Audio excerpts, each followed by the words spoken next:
मंत्र ऐसा पावरफुल है, इसमें साइंटिस्ट ने इसमें एक्सपेरिमेंट किया है। हमारा जो मंत्र है सनातन धर्म का मंत्र है, जो भी साउंड टेस्ट बोलते हैं। जापान लोगों ने क्या किया है, जापानीज ने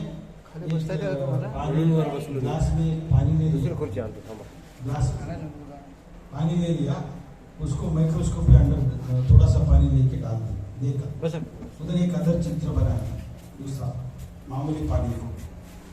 बाद में क्या किया, एक ग्लास में और एक पानी ले लिया, उसमें चार पांच लोग बैठ के हमारा भारत देश का धर्म का एक मंत्र, कोई भी गायत्री मंत्र हो या ओम नमः शिवाय हो, चांट कर दिया 5 दिन तक बैठ के उस ग्लास के सामने।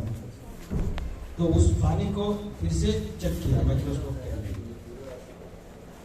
तो वो दूसरा तरह का उसका डिजाइन बना हुआ था उस पानी का मंत्र जपने के बाद।